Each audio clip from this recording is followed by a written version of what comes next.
Hola, soy Raquel Salamanca, actriz y co-creadora del ciclo Palabras Cercanas con Teatro Urgente.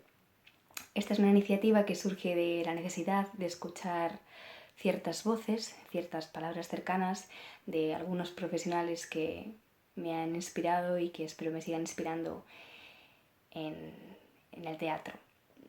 Se trata de una serie de videoconferencias, unas entrevistas caseras a diversos profesionales, colaboradores de Teatro Urgente y algunos invitados que espero que disfrutéis, compartáis y le deis mucho amor. Chao.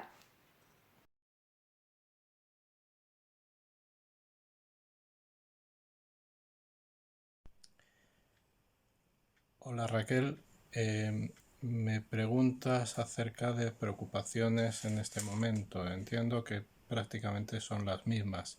La dificultad de encontrar el equilibrio entre la libertad individual y el contrato colectivo, la necesidad de pensar en el otro para pensar en nuestra propia felicidad, si se puede hablar de felicidad en estos tiempos, y eso lo que nos lleva es a pensar cómo determinadas actitudes cívicas que se planteaban como necesarias desde el principio, al no ser asumidas por el conjunto de los ciudadanos, lo que llevan es a que por parte de quien gobierna se tomen medidas coercitivas que inevitablemente llevan a pequeñas injusticias, pequeñas en cuanto a que se refieren a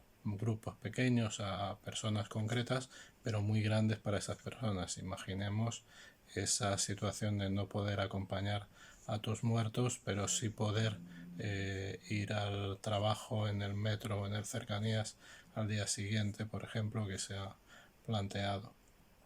En cualquier caso, son cuestiones que tienen que ver con nuestra vida de todos los días y que simplemente esta situación nos ha puesto en una bandeja para que las podamos observar de una forma más clara. En cuanto a los retos profesionales, en realidad la cuestión tiene que ver con eh, esa cierta incertidumbre de hacia dónde va el final de plazo de todas estas cosas. Es decir, estamos trabajando sin tener muy claro cuándo podremos trabajar de otra manera. Pero para mi oficio en concreto, el encierro y el trabajar muchas horas en casa pues forma parte de la tarea cotidiana. Te podría decir casi que eh, evitar la tentación de salir a la calle me otorga más horas para el trabajo. Lógicamente nos falta algo que en otros géneros de escritura no es tan necesario, pero en teatro, para mí por lo menos, es muy necesario, que es el contraste con los otros y el contraste cercano. Sabes que mi escritura crece mucho en los ensayos y en el contagio con los otros. En cuanto a dilema ético, me preocupa que no salgamos de todo esto con una idea clara de que el bien propio eh, tiene necesariamente que pasar por el bien común. Es una cuestión que ahora estamos viendo de forma clara y que sospecho con cierto pesimismo que olvidaremos pronto en el momento que podamos salir a la calle y volver al trabajo de todos los días.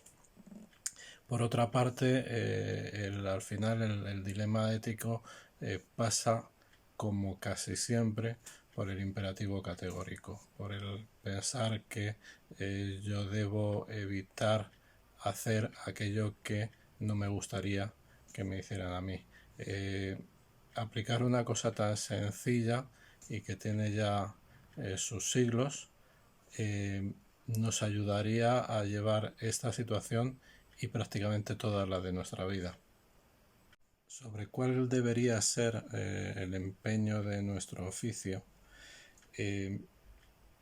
nosotros debemos pensar en que somos también ciudadanos y lo que nos interesa y lo que nos duele a nosotros posiblemente interesa y duele a otras personas. De tal modo que el trabajo que hagamos en adelante tiene que ver precisamente con esa conexión con la ciudadanía.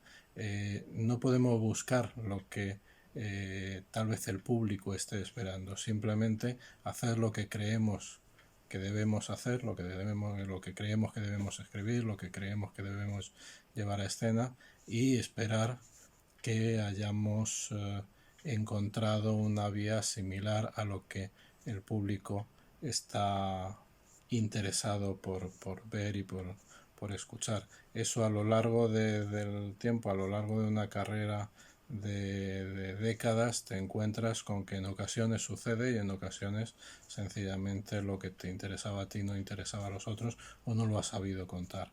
En ese sentido, nuestro trabajo tendrá que seguir siendo esa misma aspiración, esa misma actitud, y lo que no sabemos es cómo recibirá el público, qué ganas tendrá el público de volver a encontrarse en el teatro. Yo creo que tendrá muchas.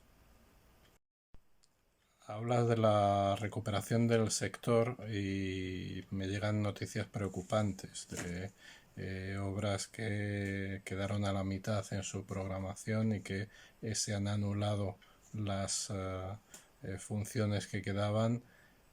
Ya no es una cuestión de recuperar el dinero de esas, es decir, que esas funciones se paguen, es que nosotros no trabajamos solo por dinero, que queremos que esas funciones se vean, que el trabajo de los actores, de los iluminadores, de los escenógrafos, de los dramaturgos, el trabajo técnico se vea y se aplauda y se reciba.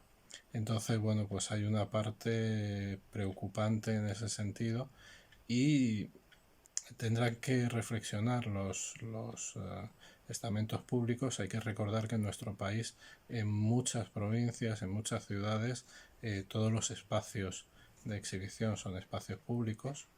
Eh, Habrá que recordar que si lo que se hace es trasladar lo que se iba a programar en estos meses al otoño, lo que se iba a programar en otoño desaparece. Entonces habrá que ver qué sistemas se pueden plantear. Si se anula un festival de este verano, lo lógico es que el festival del año que viene tenga el doble de presupuesto o entre los 2 o 3 festivales siguientes recuperen el presupuesto que no se ha gastado en este. Un mundo sin abrazos y sin besos. Yo me bajo, yo en ese mundo no quiero vivir. Y recordaba en estos días situaciones en las que uno se revela a ese mandato. Recordaba cosas que me contaban amigas en Argentina de que cuando estaban presas les prohibían abrazarse y sin embargo cuando veían que alguien necesitaba un abrazo le daban ese abrazo a, a riesgo de recibir una paliza por ello. Recordaba cómo en los 80 hemos besado y abrazado a nuestros amigos con SIDA porque ellos lo necesitaban. Entonces, bueno, nuestra generación no pasará por eso. Otras generaciones en adelante, pues quién sabe cuáles serán las actitudes. Si recordamos cómo hacían sus necesidades básicas los romanos, que lo podemos ver en las ruinas de Pompeya, pues lo hacían unos al lado de otros, cosa que hoy día nos parece una cosa bastante extravagante. Por otra parte, sí que es posible que surjan nuevos géneros. Están haciéndose cosas en internet. El otro día asistí a un ensayo general de un amigo en el que 20 personas estábamos viéndolo a través del ordenador. Son nuevos modos.